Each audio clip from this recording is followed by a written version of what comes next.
Audio JANDA.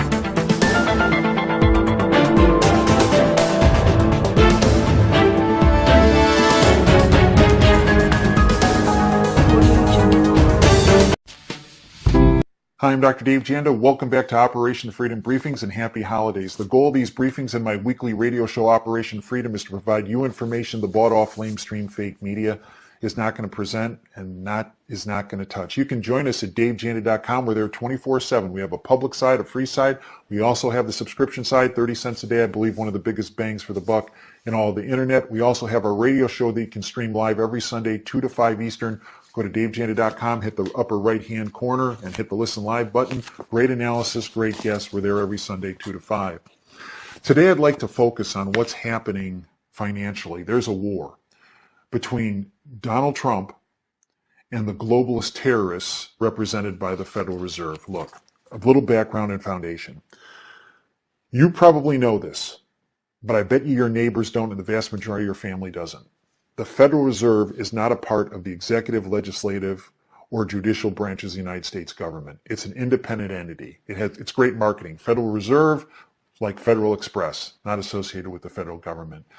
The Federal Reserve is a group of independent bankers that are only looking out for the interests of banksters, not the American public, not our country.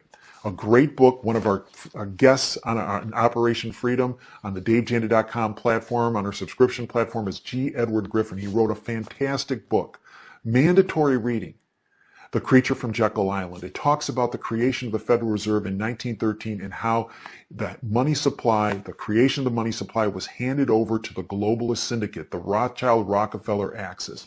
These are the sinister players that have destroyed our country, that have created bubble after bubble, that have created financial ruin around our country, wreaked havoc and chaos. To us, that's horrible. To them, it's just another day at the office, because out of this chaos, they always get more power, more control, and more financial resources. Trump is in a death match with the globalists, and in particular, the Federal Reserve. Let me give you an example. Trump, in my lifetime, is probably the president who has publicly gone after the Federal Reserve like no other president, again, in my lifetime. No, Reagan pointed the finger at the Fed. Kennedy pointed the finger at the Fed. Trump is in daily warfare with the Fed. Go back to October 10th. This is when he really went cosmic with it, if you will, really went overt with it. Trump blames Powell, the chairman of the Federal Reserve. Quote, "I think the Fed has gone crazy," end quote. October 15th, 2018. Quote, "My biggest threat is the Fed," end quote. Trump citing aggressive rate hikes. October 23rd, 2018. Trump escalates his attack on Powell. Quote, "Every time we do something great, he raises interest rates." November 23rd. It's interesting, on that day, the Federal Reserve issued a cautionary note about risk to financial stability, saying trade tensions, geopolitical uncertainty, and a buildup in corporate debt among firms with weak balance sheets pose strong threats. And then on November 27th, President Trump has come out and said, "The Federal Reserve is a much bigger problem than China," end quote. Now look, up until that point, he was talking about how horrible China is, how they steal from us, they rip us off. And now he tells the American public, the Fed is worse than China. President Trump has been tweeting about Powell, the chairman, about the Federal Reserve, about how they're trying to ruin the economy, bring down the stock market. In fact, Trump has known from the very beginning, I believe, that the financial system was based on vapor. Look at when President Trump ran for office. He was talking about how the jobs numbers are fraudulent, the government data is fraudulent, the stock market is a huge bubble being supported by the globalists pumping money into it, creating this Ponzi scheme. He knew our country was in debt to the tune of $21 trillion when he was elected. But remember that meeting in the Oval Office with Obama. Prior to that, there was some other meeting that occurred, the players of which were never mentioned in public. I believe it was at that meeting with Obama, Trump, and whoever these other players were, mainly financial. I believe President Trump was told not only about the $21 trillion in debt, which he was aware of, and I believe he had a plan. I believe he had a plan coming in. He said, well, we can grow out of this. We can possibly default part here, and we can devalue the dollar a bit, and we can kind of grow our way out of it. But at that meeting, I believe he was confronted with another set of facts. We've outlined on our show, and Greg Hunter has with his on USA Watchdog through Dr. Mark Skidmore and Catherine Austin Fitz, that in addition, between 1998 and 2015, there's $21 trillion that's unaccounted for just in the Department of Defense and Housing and Urban Development. So we were $21 trillion in debt, and all of a sudden Trump is confronted with at least another $21 trillion that's missing, and probably tens of trillions beyond that we're just not aware of.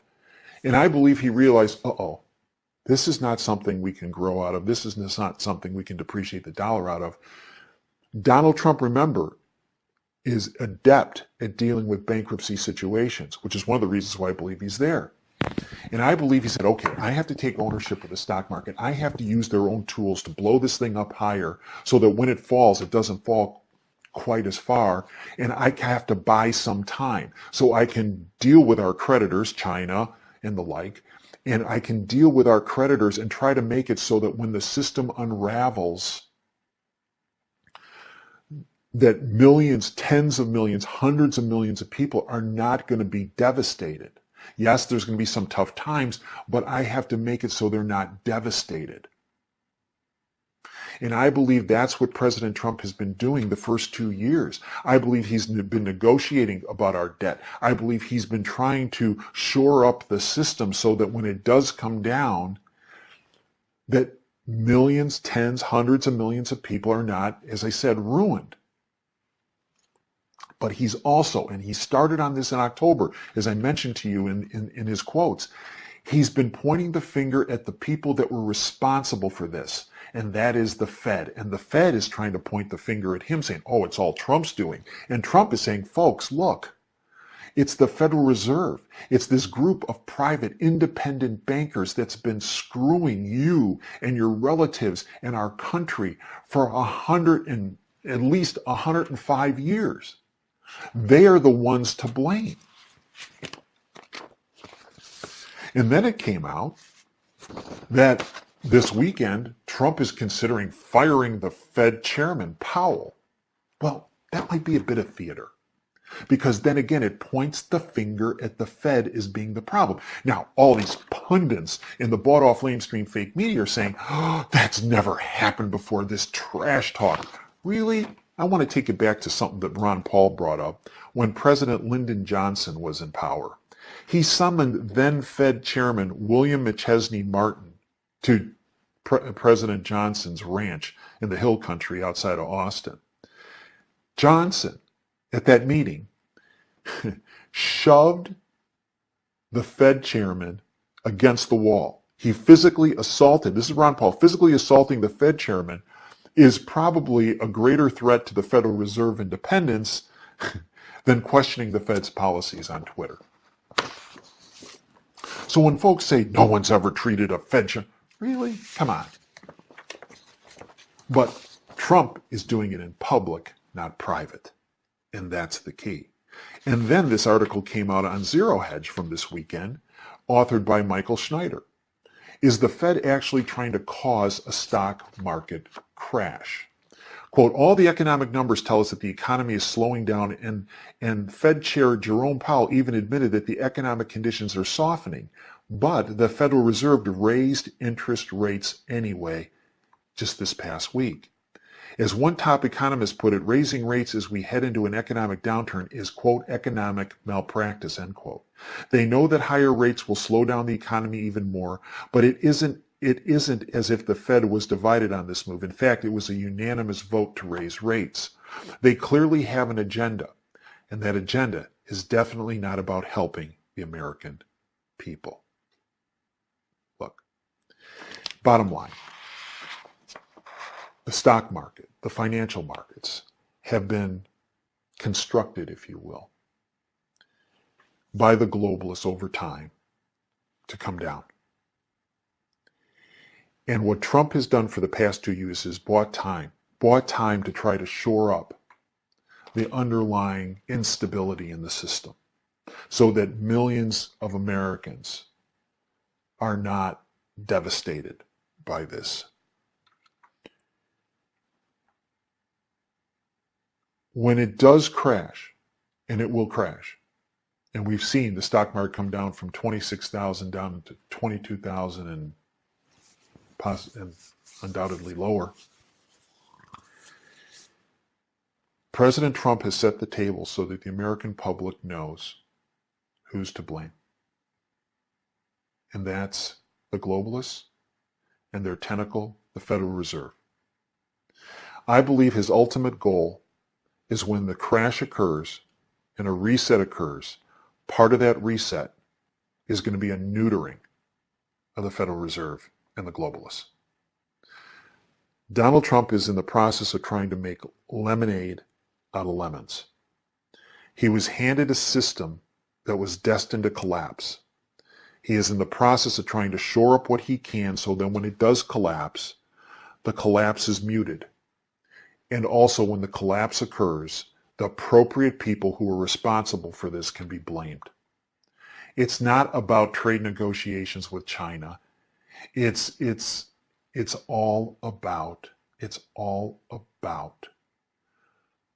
the globalist construct of the financial system and the debt-ridden core of it. We discuss in great depth this past Sunday on our Operation Freedom show with Bill Holter. And I am going to have that link in the notes section here so you have access to that link so you can hear that interview. Normally it's protected under password on our podcast, but that interview I'm going to open up for you so you can get a hint of what we do on our show and what we do on our platform, on our subscription platform with DaveJanda.com. We have our WTF geopolitical analysis show. We have our Insider Insight show with insider insights and interviews with people that you're never going to see in the bought-off lamestream fake media. We have a Department of Advanced Research show. Our subscribers have access to the podcast, not just from last week, but from every week back to the inception of Operation Freedom of October of 2010. I'd like to thank you for your time today. I'd like to thank you for joining me. I hope you will join us on the free side at DaveJanda.com, and also $9 a month. You can sign up for a month and get rid of it if you don't like it, but the information you get, you're not going to get from other sources. Hope you'll try that as well. And again, I thank you for joining us here on our platform on YouTube. As we sign off every segment, this is Dave Janda signing off. Dream big and dare to fail. Thank you for your time.